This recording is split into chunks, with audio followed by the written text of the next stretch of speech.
Ibu saudara yang terkasih di dalam Tuhan, mari kita siapkan hati. Kita mau datang kepada Tuhan. Kita mau menyembah Dia. Kita mau memuji Dia. Karena Dia Allah yang besar. Dia adalah Allah yang ajaib.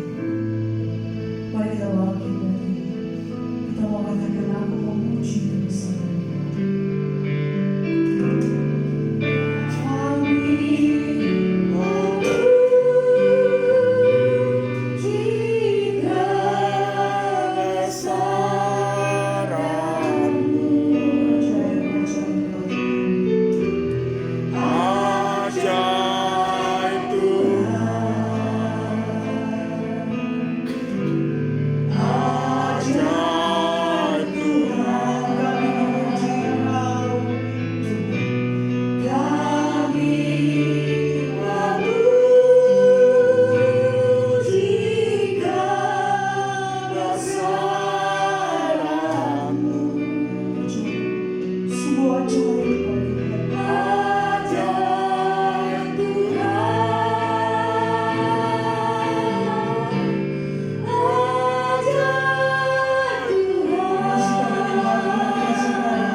Sidang jemaat yang dikasihi Tuhan Yesus Kristus, marilah kita habiskan ibadah kita pada pagi hari ini.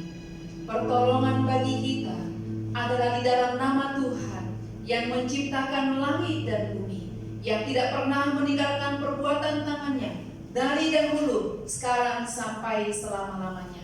Turunlah atas kita sekalian berkat anugerah penyertaan dari Roh Kudus menyertai ibadah kita. Amin. Shalom, Bapak Ibu Saudara yang terkasih di dalam Tuhan. Shalom. Kita bersyukur untuk kasih karunia Tuhan.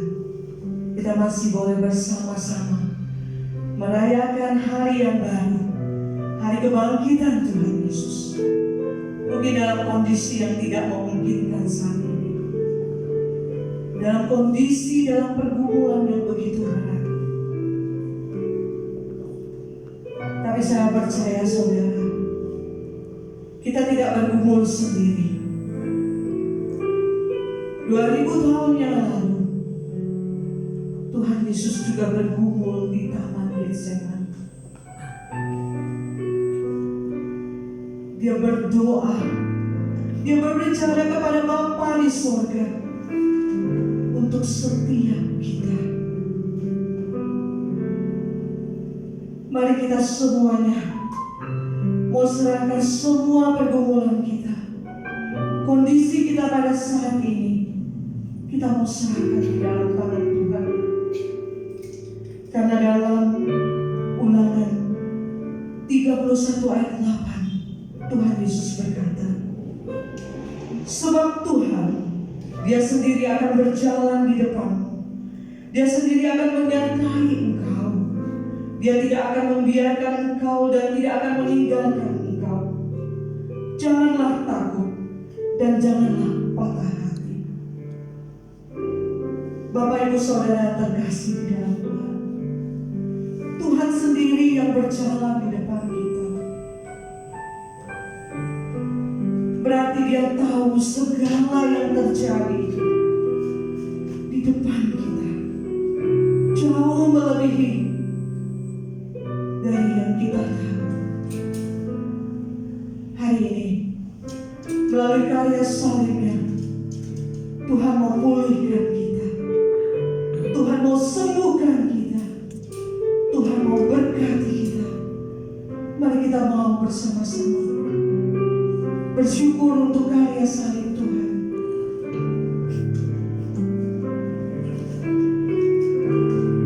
Karena salibmu Tuhan, hanya Kau Tuhan. Hanya Kau Tuhan hidupku. Kau berikan Kau berikan hidup yang baru. Darahmu menyucikan, pulihkan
kasih Tuhan. dalam anugerah-Mu Tuhan. Kami boleh datang kepadamu. Berapa Ketika kami bangun, kami boleh menghirup udara segar. Kami boleh kembali berdiri. Sungguh kami sangat merasakan itu luar biasa. Anugerah-Mu yang tidak pernah terbatas dan tidak pernah hilang. Terima kasih Tuhan. Karya salib-Mu sungguh luar biasa, memberikan kami harapan, memberikan kami hidup. Sungguh kami percaya, kami tidak sia-sia Tuhan. Punya Allah yang sangat besar, Allah yang luar biasa menjaga kami, melindungi kami. Terima kasih Tuhan. Terima kasih Tuhan Yesus yang baik. Oh Allah yang baik, yang mau menggantikan kami saat ini.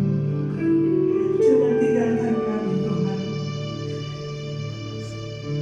Mari kita saudara, Bapak Ibu Saudara, kita mau datang dengan Dia, kita mau merendahkan hati kita. Kita mohon Tuhan ampuni dosa-dosa kita.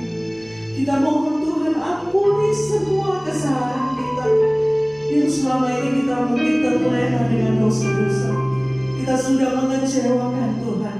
Mari kita datang kepada Dia. Kita mohon pengampunan.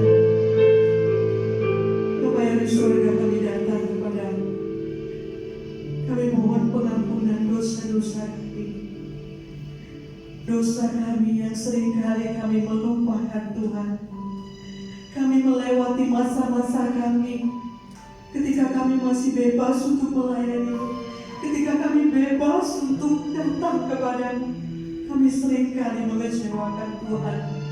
Kami tidak sungguh-sungguh di hadapan Tuhan dalam kehidupan kami.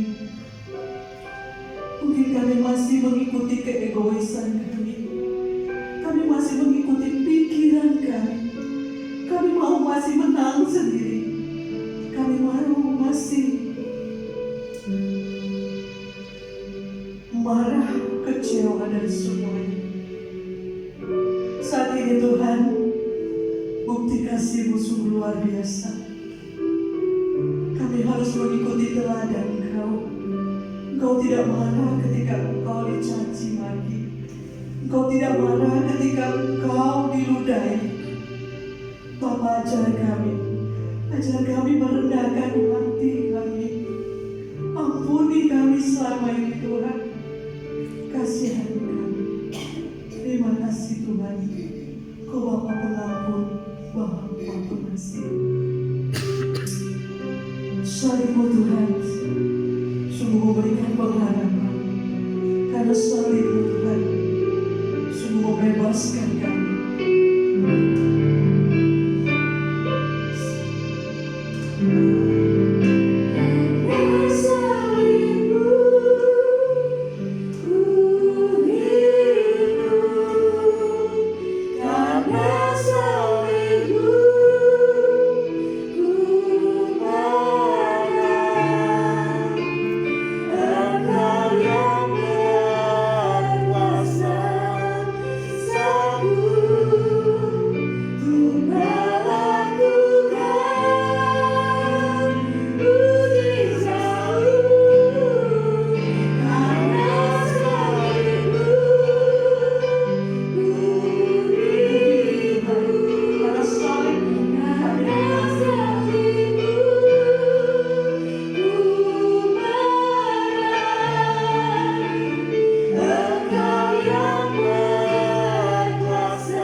Mari kita bersama-sama sebagai orang yang percaya. Kita mengakui iman rasuli. Pengakuan iman rasuli. Aku percaya kepada Allah, Bapa yang Maha Kuasa, Kali langit dan bumi, dan kepada Yesus Kristus, Anaknya yang tunggal Tuhan kita, yang dikandung daripada Roh Kudus, lahir dari anak darah Maria, yang menderita sengsara di bawah pemerintahan Pontius Pilatus, disalibkan, mati dan dikuburkan, turun ke dalam kerajaan maut, pada hari yang ketiga bangkit pula dari antara orang mati, naik ke surga, duduk di sebelah kanan Allah Bapa yang Maha Kuasa, dan dari sana Ia akan datang untuk menghakimi orang yang hidup dan yang mati. Aku percaya kepada Roh Kudus, gereja yang kudus dan sama, persekutuan Roh Kudus, pengampunan dosa, kebangkitan tubuh, dan hidup yang kekal. Amin. Kita akan masuk dalam doa. Mari kita bersatu dalam doa. Bapa kami yang bertahta di dalam kerajaan surga, Allah, Tuhan kami, Juru Selamat dalam kehidupan kami. Kami datang kepadamu ya Allah kami. Kami rindu untuk menaikkan syafaat kami ya Tuhan. Kami mau berdoa menyerahkan kepadamu ya Bapa untuk bangsa dan negara kami. Kami terus memohon belas kasihan Tuhan atas bangsa ini. Kiranya Engkau turun tangan ya Tuhan, campur tangan atas segala hal yang sedang terjadi atas bangsa kami ya Tuhan.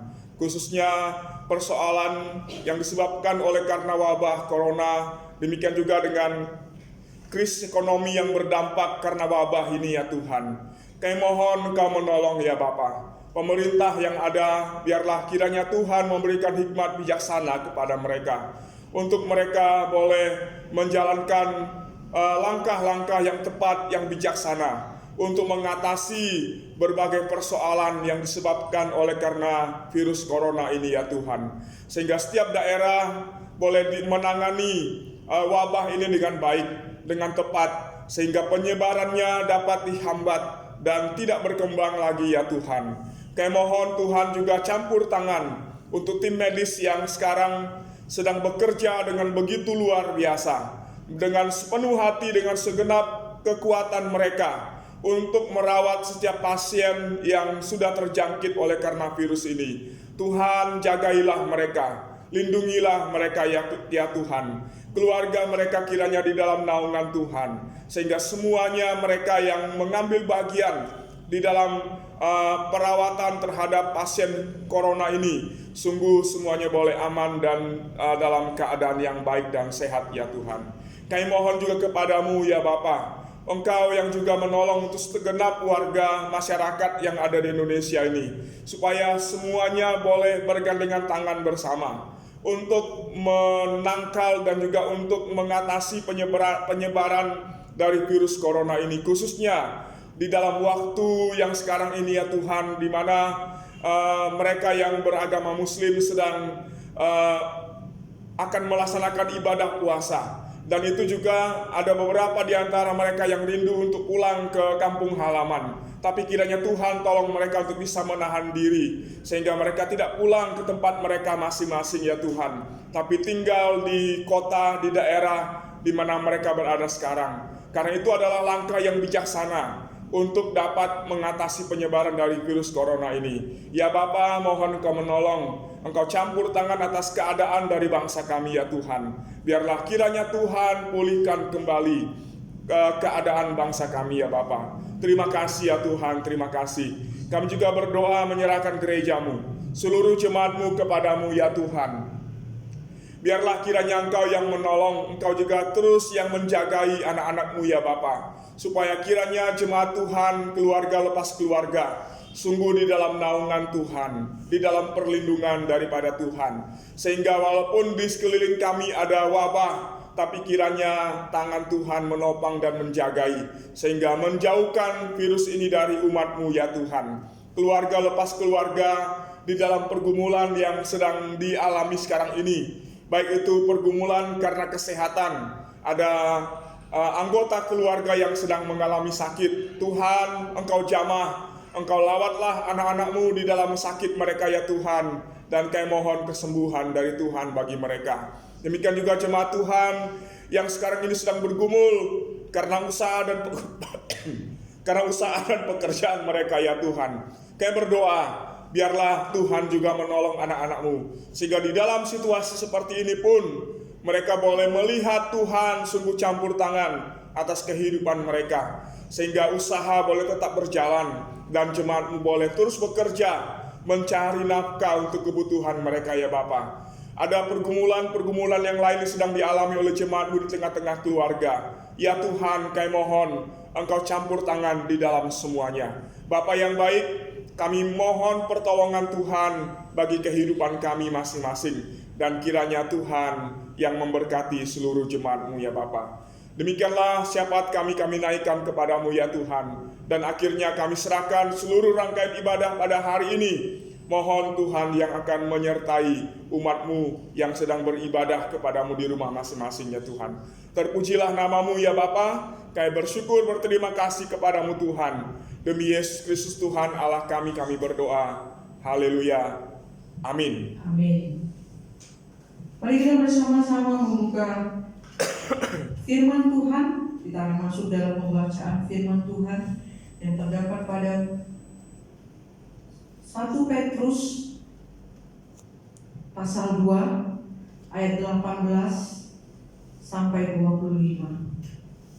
Kita membacanya saling bersaut-sautan.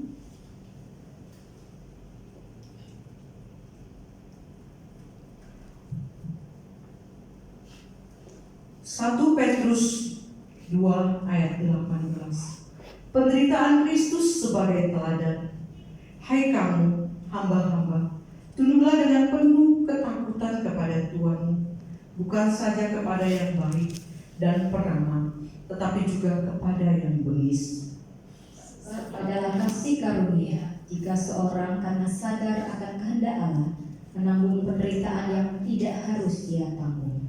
Sebab dapatkah disebut pujian jika kamu menderita pukulan karena kamu berbuat dosa? Tetapi jika kamu berbuat baik dan karena itu kamu harus menderita, maka itu adalah kasih karunia pada Allah. Sebab itu patutlah kamu dipanggil, karena Kristus pun telah menderita untuk kamu dan telah meninggalkan badan bagimu, supaya kamu mengikuti jejaknya. Ia tidak berbuat dosa dan tipu tidak ada dalam mulutnya. Ketika ia dicaci maki, ia tidak membalas dengan mencaci maki.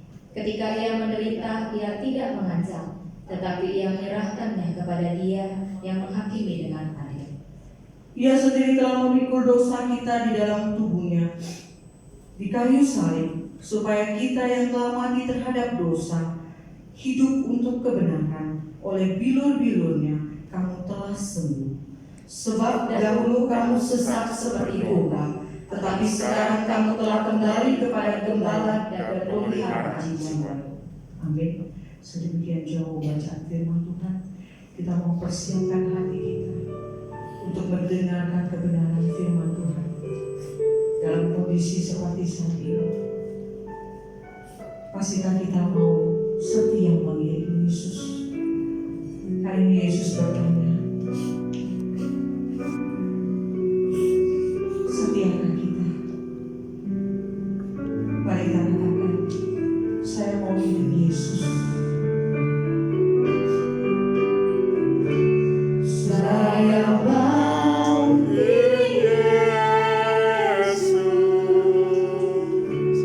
saya mau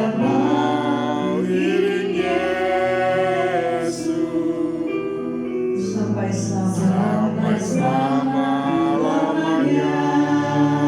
Saya mau iring Yesus. Saya mau iring Yesus.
akan melanda keluarga dan usaha kami.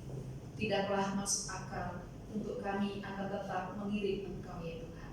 Tetapi hukum kebenaran berbanding terbalik dengan hukum yang dibuat oleh dunia ini. Itulah komitmen kami di tengah resesi dan juga seluruh krisis yang ada. Kami akan setia mengiring Engkau di dalam percaya dan juga di dalam ketaatan melakukan kehendak. Karena itu tolong dan arahkan kami lewat kebenaran firman Tuhan.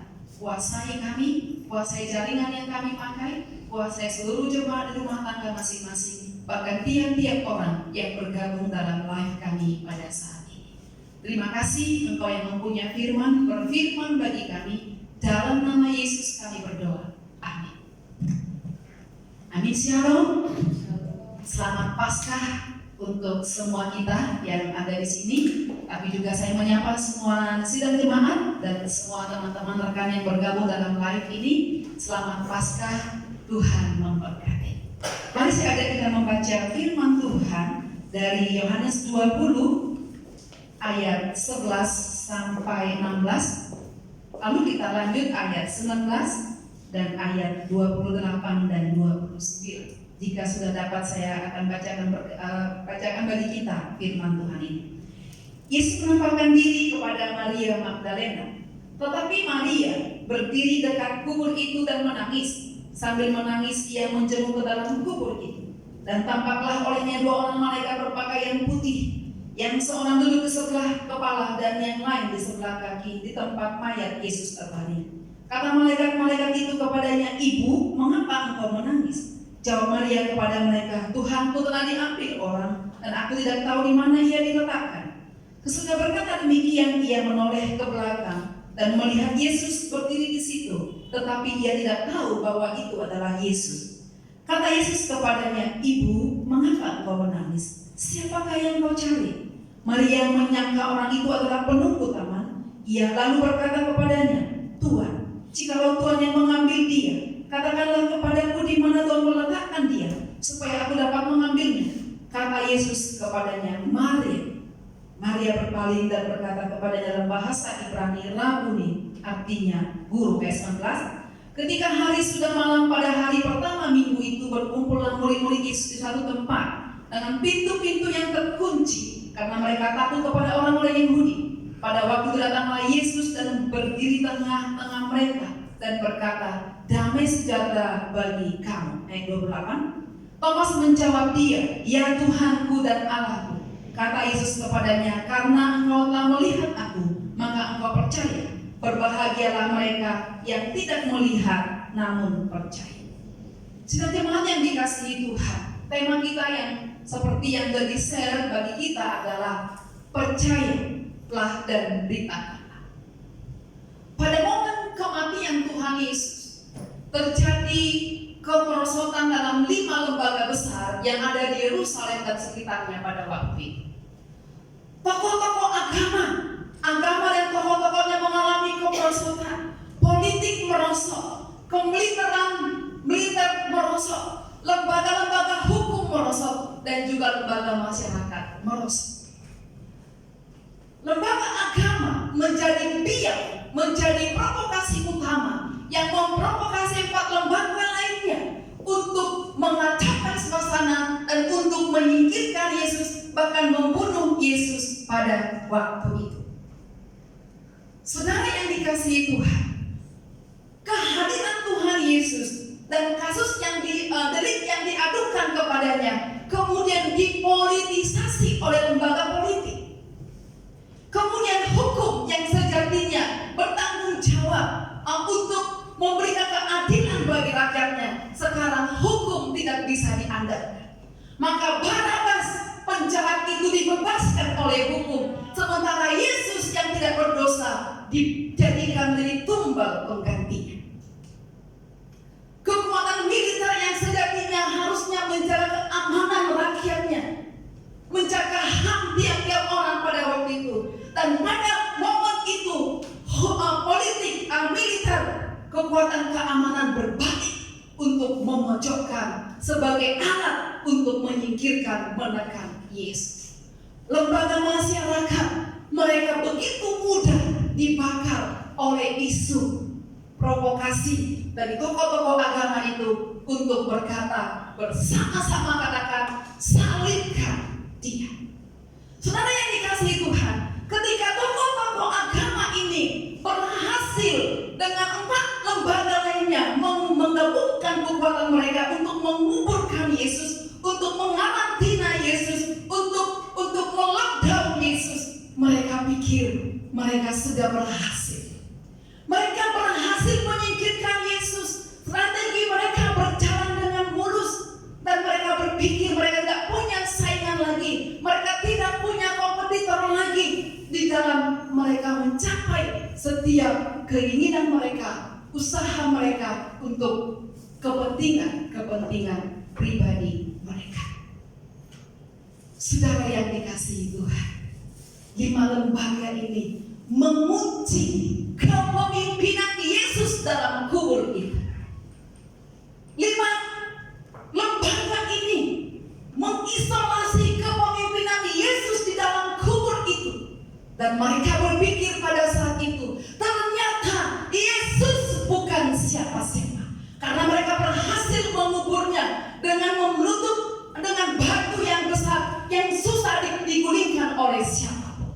Mereka tersenyum sinis mungkin, mereka tersenyum lega mungkin, tetapi Alkitab mencatat, saudara, ketika Yesus dikunci di dalam maut, di dalam kuburan pada waktu itu, sejatinya, sesungguhnya, sebenarnya pengharapan manusia tidak ada lagi. Pengharapan manusia akan pupus seluruh dengan dikuburkannya, dikarantinanya, diisolasikannya Yesus di dalam kubur itu. Tetapi Alkitab mengatakan bahwa pada hari ketiga ia bangkit. Alkitab tidak berhenti sampai kepada satu titik bahwa Yesus berhasil dikuburkan. Kalau hanya berhenti sampai di situ, maka sia-sialah iman percaya kita kepada Kristus Yesus. Maka sia-sialah kita melayani Dia, sia-sia kita berjuang menyangkal diri, sia-sia kita memikul salibnya. Alkitab mencatat pada hari yang ketiga dia bangkit dari kubur. Dan ingat, saat dia bangkit dari kubur, maka 5 lembaga yang tidak beres ini tidak akan bisa lari dari penghakiman Allah. Apa yang saya mau sampaikan dari sini, sesungguhnya Tuhan mau suarakan kepada kita bahwa dalam momen kebangkitannya memberi kita satu peringatan bahwa engkau dan saya tidak akan pernah bisa lari kalau kita tidak dalam ketaatan, percaya kepadanya, kepada karya salibnya, kepada kuasa kebangkitannya. Maka engkau dan saya tidak bisa lari dari penghakimannya kelak. Karena itu saudara yang dikasihi Tuhan, melalui penampakan Yesus kepada para murid, saya ingin mengangkat 3 respon manusia di sekitar kebangkitannya. Dan 3 respon ini merupakan kegagalan dari para murid untuk bisa mereka memahami kuasa kebangkitan itu. Dan kegagalan ini seharusnya tidak kita ulangi sebagai generasi percaya pada masa ini. Yang pertama, dari penampakan Yesus kepada para perempuan, saya mengangkat kisah Maria Magdalena.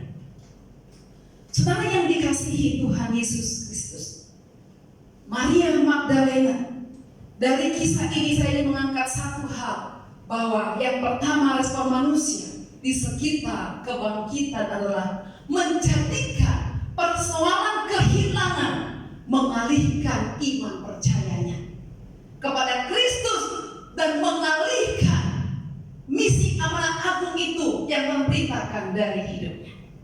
Maria Magdalena pada hari yang ketiga dikatakan pagi-pagi benar, dia bersama Maria ibu Yakobus bersama dengan Yohana pergi mengunjungi kubur Yesus, dan sambil menangis dia menjenguk ke dalam kubur, dan dalam suasana yang kental diliputi oleh duka cita yang amat dalam, Maria menangis di dalam kubur itu. Dia menangis karena dia kehilangan Yesus, kematian Yesus, tetapi belum saja ia baru gali duka cita itu, sekarang dia berhadapan dengan satu fakta dalam kubur, bahwa Yesus yang ingin dirempah-rempah itu sekarang dalam benaknya dia hilang dan dicuri mayatnya. Ini menambah duka cita, menambah perkabungan, menambah air mata, kekecewaan, kesedihan dari Maria.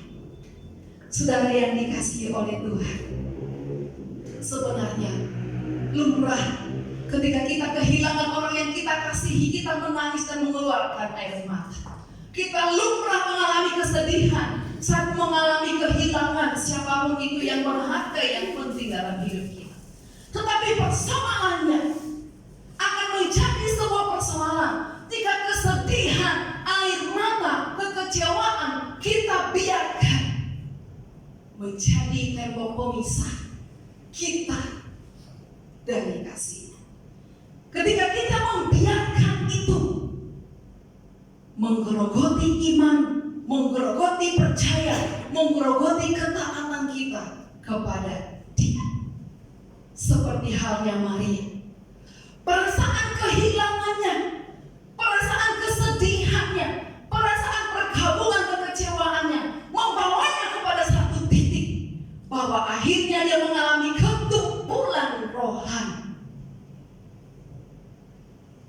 Karena itu Maria akhirnya buta kepada malaikat, kepada kebenaran, kepada Kristus yang tepat berada di depannya.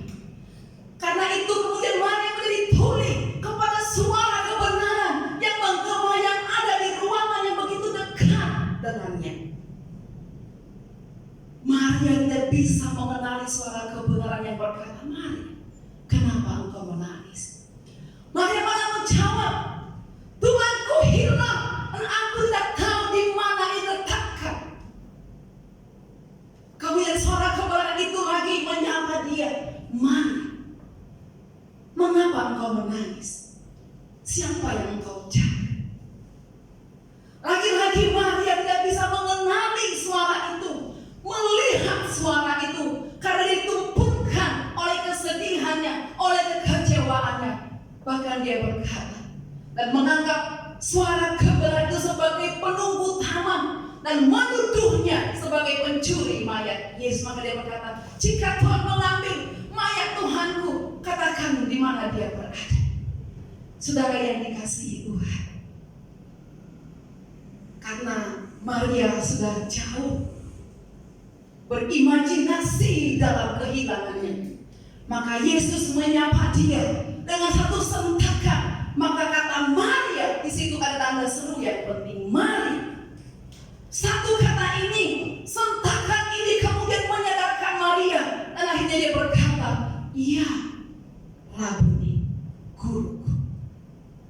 Saudara yang dikasihi Tuhan, apa yang saya mau sampaikan dari bagian ini?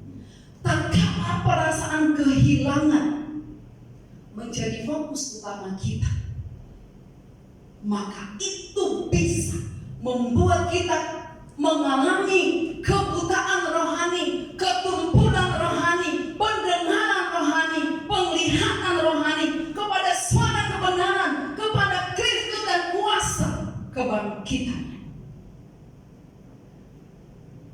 Saudara yang dikasihi Tuhan, saya tidak tahu kita sedang kehilangan apa pada akhir-akhir ini.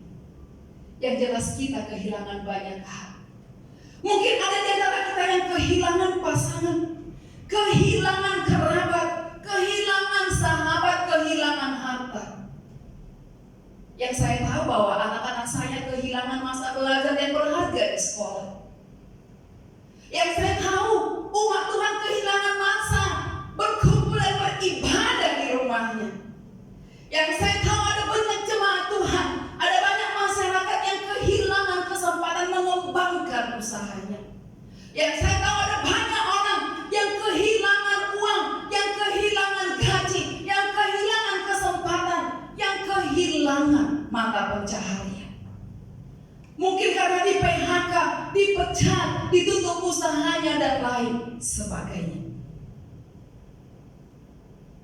Mungkin ada yang kehilangan, sudah beli tiket mungkin mau liburan, akhirnya harus hilang tiket, bisa jadi. Ya. Kita kehilangan banyak hal. Mungkin juga ada yang kehilangan simpati, kehilangan empati karena alasan apapun itu. Tetapi hari ini saya mau katakan, selagi kita hidup, kita tidak akan pernah bisa menghindar dari yang namanya kehilangan. Tetapi kuasa kebangkitan mau sapa engkau dan saya pada saat ini. Dia berkata mana? Dia berkata X dalam tanda sama. Dia mau hentak kita, dia mau sentak kita dari semua imajinasi kehilangan itu yang membuat kita tidak bisa menikmati kuasa kebangkitannya. Dia mau membangkitkan imanmu, membangkitkan pengharapan dan pengharapan saya. Yang gak mau engkau dan saya terpuruk dalam kehilangan apapun itu pada akhir-akhir ini. Dia mau pandangan kita beralih dari kehilangan itu kepada Dia yang bangkit, yang sanggup menolongmu, yang sanggup menolong saya, membangkitkan pengharapan, membangkitkan iman kita, dan yang sanggup menjamin hidupmu pada hari ini dan pada hari kekekalan itu.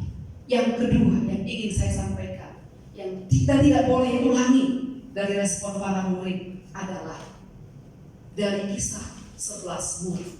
Dari Yohanes yang kita baca tadi ayat 19 dan seterusnya.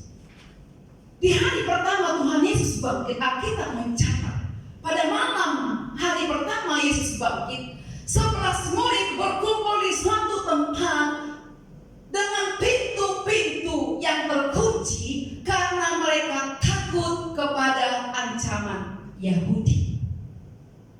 Walaupun pagi-pagi benar, perempuan yang sudah melihat Yesus bangkit bersaksi bahwa kami melihat Yesus bangkit, tapi murid-murid ini katakan bahwa perkataan-perkataan perempuan itu merupakan perkataan-perkataan omong kosong dan mereka tidak percaya bahwa Yesus bangkit.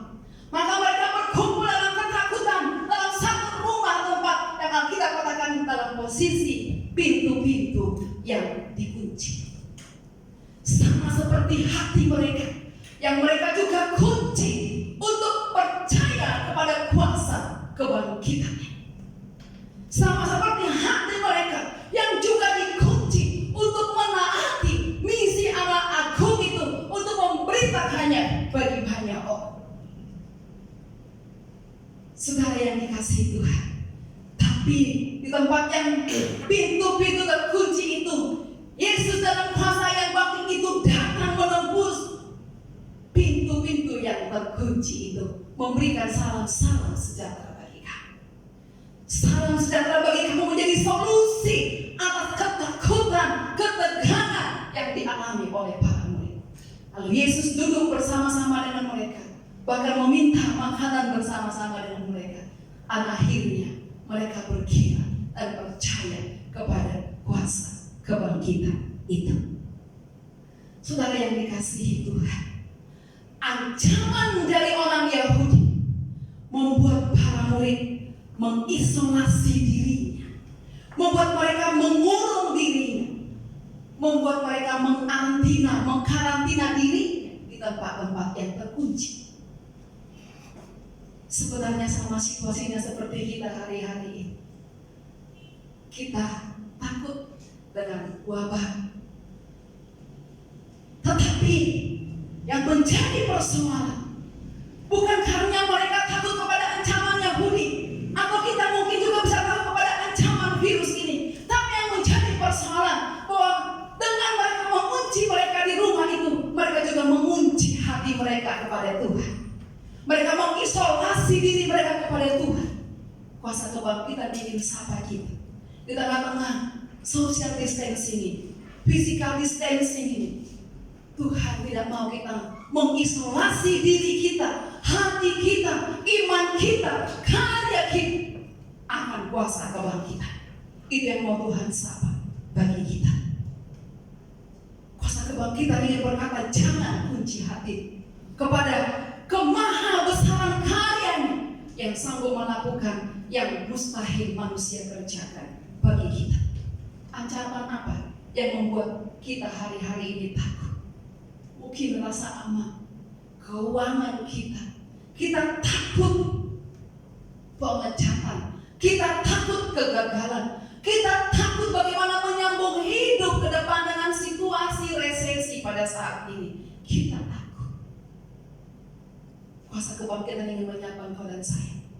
Jangan biarkan ancaman itu menguji iman dan percaya, menguji ketaatan kepada kuasa kebangkitannya yang sanggup melakukan segala sesuatu bagi engkau dan saya. Yang ketiga, respon yang ketiga di sekitar kebangkitan Tuhan Yesus, saya ambil dari hidup Thomas. Maka menjadikan rasio merongrong dan menggerogoti kepercayaan dan ketaatan kepada Tuhan. Saudara yang dikasihi Tuhan, setelah 11 murid yang melihat Yesus bersaksi kepada Thomas, dia katakan, Thomas, kami telah melihat Tuhan. Tetapi apa kata Thomas? Thomas katakan, kalau aku belum melihat tangannya yang ditusuk oleh paku itu, dan aku menjujukkan jariku di sana, kalau aku belum melihat lambungnya dan aku menjujukkan tanganku ke dalamnya, sekali-kali aku tidak percaya.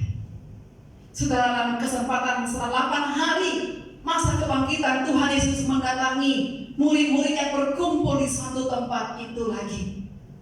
Dan dia ingin menyapa para murid, tetapi secara spesial dia ingin melayani Thomas. Dan dia langsung berkata kepada Thomas, cucukkan jarimu di sini, cucukkan tanganmu di lambungku.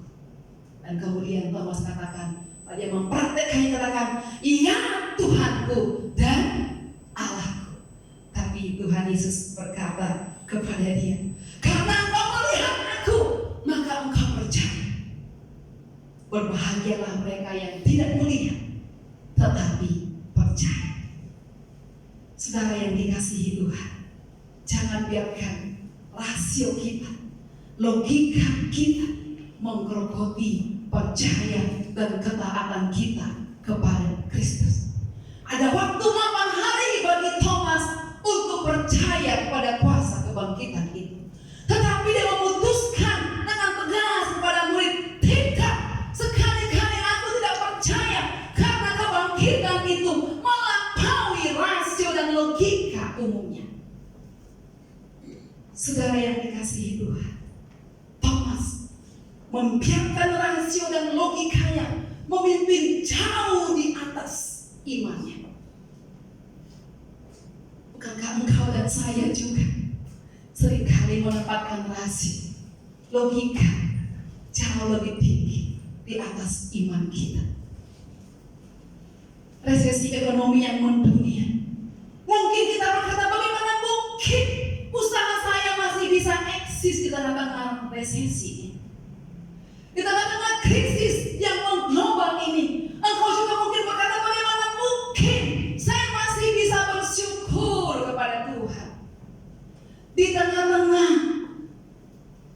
keadaan-keadaan yang membuat hati kita terluka. Sama seperti Yesus, apa yang dilakukan para pembenci-pembencinya itu tidak masuk rasio, itu tidak masuk akal. Mana masuk akal Yesus mengampuni orang yang meludahinya, mengampuni orang yang menijunya, mengampuni orang yang membunuhnya. Tetapi di atas kayu salib dia berkata, Bapa, ampunilah mereka karena mereka tidak tahu apa yang mereka perbuat. Kita juga seringkali memakai rasio. Bagaimana mungkin saya bisa memaafkan dia yang melukai saya? Bagaimana saya mungkin melakukan pengampunan kepada suami saya, kepada istri saya, kepada anak-anak saya, kepada idola saya atau tokoh-tokoh tertentu yang telah menciderai hati saya? Tidak masuk akal apa yang dia buat kepada saya. Saudara, terlampau banyak hal yang tidak masuk akal dalam hidup kita.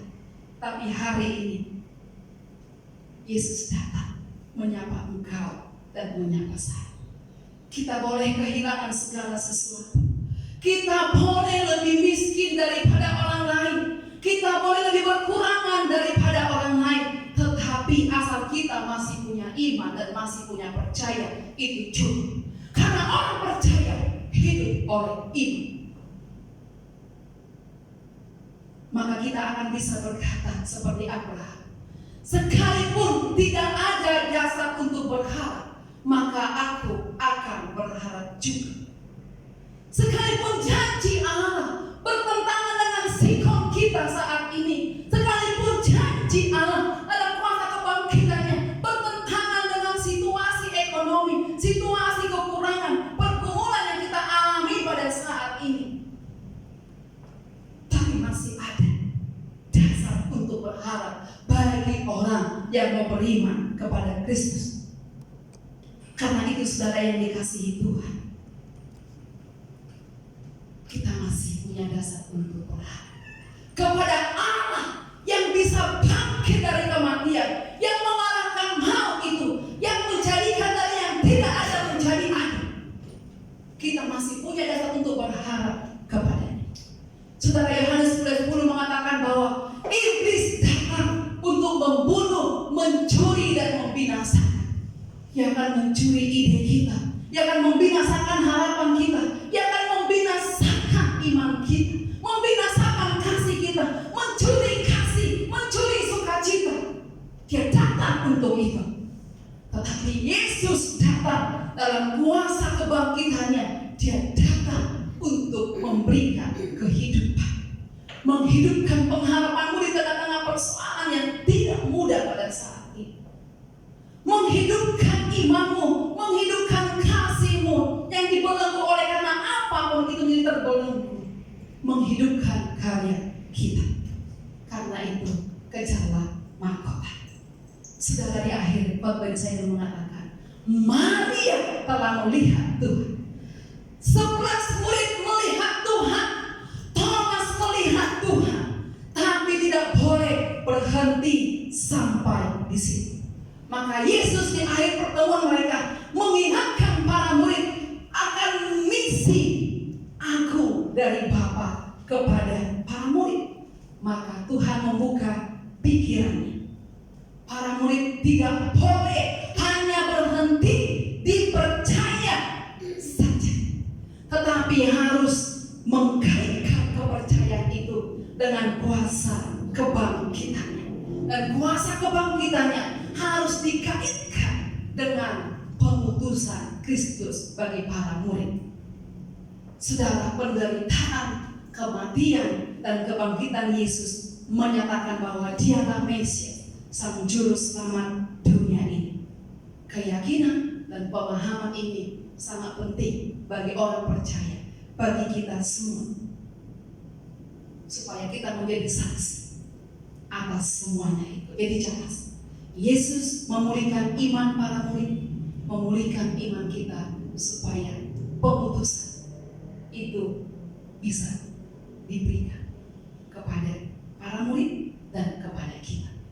Saudara, Tuhan Yesus bangkit dan kuburan kosong, maka hati kita tidak kosong. Karena kubur itu kosong, maka hati kita menjadi terisi. Maka selagi ada waktu yang Tuhan berikan bagi tiap-tiap kita, mari gunakan kesempatan, semua kesempatan dengan penuh makna, percaya, taat, dan melakukan misinya, memberitakan kasih. Akan ada waktu, semua waktu itu dicabut daripada kita. Kiranya Tuhan menolong kita. Haleluya. Amin. Terpuji Engkau Tuhan untuk firman-Mu, sempurnakan bagi kami semua di dalam Kristus Yesus kami berdoa. Amin.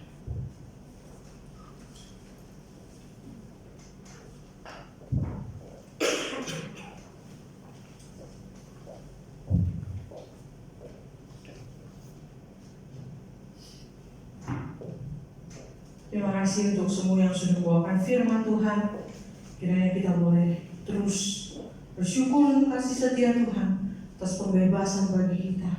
Tuhan Yesus sudah menang atas dosa kita. Mari kita juga boleh menang atas semuanya yang kita alami saat ini. Mungkin kehilangan banyak hal yang kita hadapi, tapi kubur kosong yang membuktikan Yesus hidup bagi kita.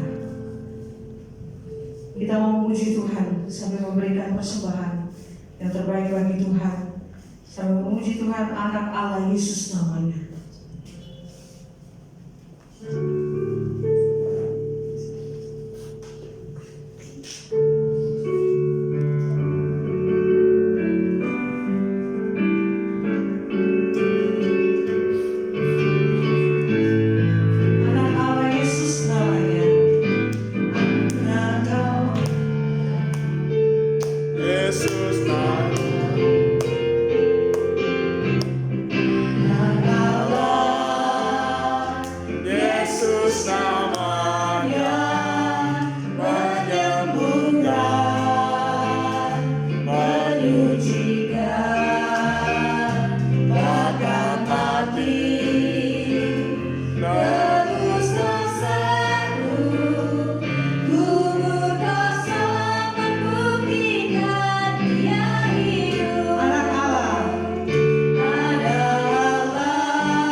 Kita akan masuk dalam doa syukur. Saya persilakan hambanya.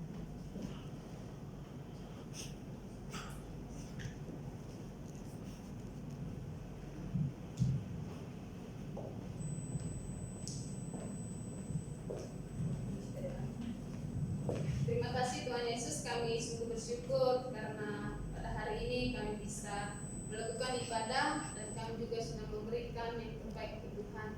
Kami sungguh rindu karena persembahan yang sudah kami berikan ini dipakai oleh Tuhan untuk memperluas pekerjaan Tuhan di tengah-tengah gereja-Mu ini ya Tuhan. Terima kasih untuk hamba-Mu yang boleh memberkati kami melalui firman Tuhan. Kami juga rindu karena kami terus menjadi pelaku daripada firman-Mu. Dalam nama Yesus kami berdoa, haleluya, amin. Amin. Saya akan membacakan warta gereja.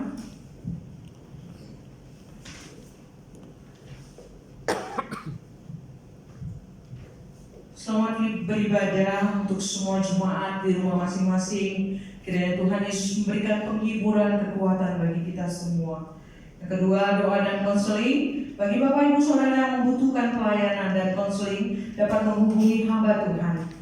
Yang ketiga, persembahan syukur dan perpuluhan Minggu tanggal 5 April yang diterima gereja sebesar 8.750.000 untuk mobil 150.000. Persembahan yang diterima tanggal 10 April ibadah Jumat Agung yaitu untuk gereja 230.000. Terima kasih untuk persembahan jemaat. Kiranya Tuhan Yesus memberkati.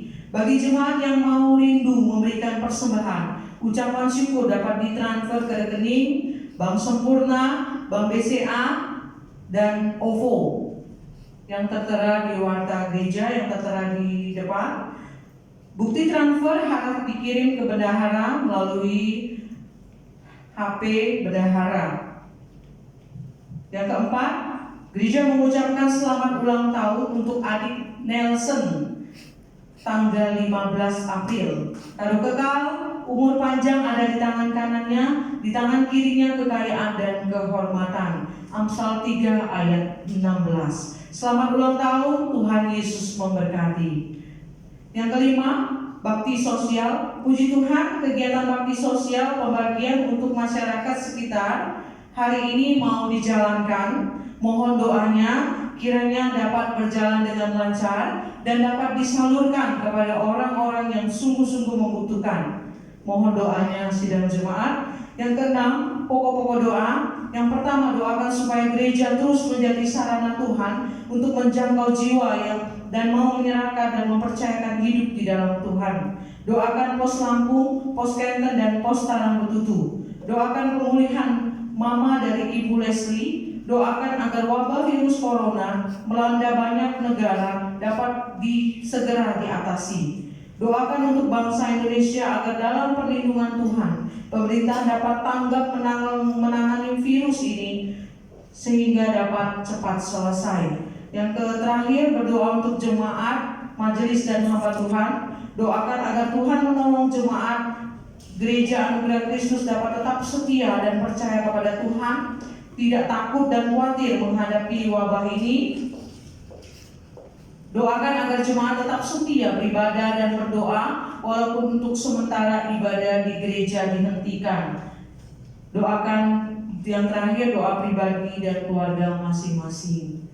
Demikianlah warta gereja. Mari kita bangkit berdiri, kita akan memuji Tuhan dengan pujian doksologi.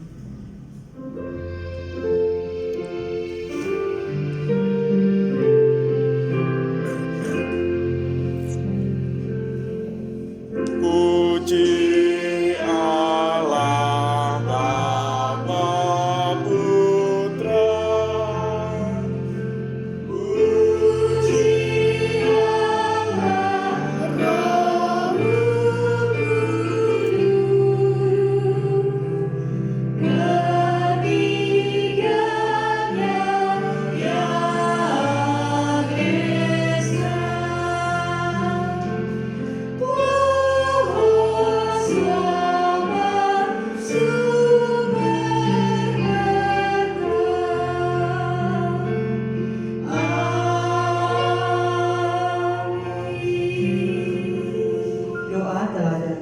Bapa kami yang di surga, dikuduskanlah namamu, datanglah kerajaanmu, jadilah kehendak-Mu di bumi seperti di surga.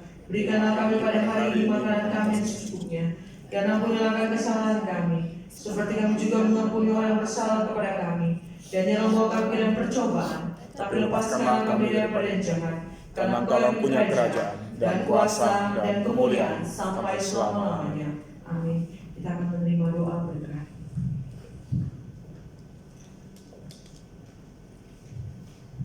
Jemaat yang dikasihi Tuhan, ingatlah bahwa Yesus Tuhan kita sudah bangkit.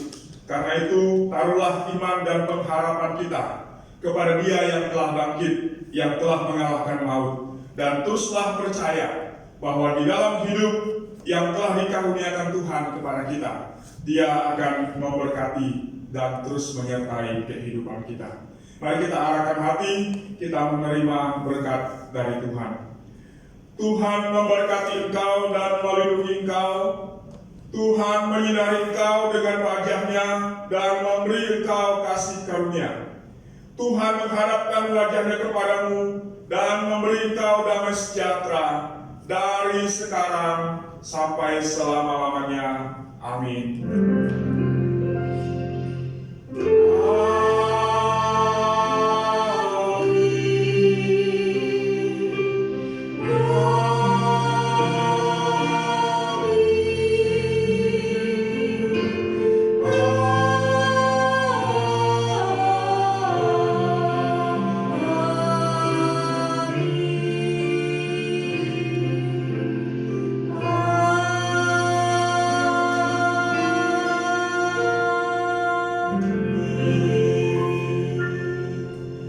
Amin. Ibadah kita selesai. Selamat hari Paskah. Tuhan Yesus memberkati kita.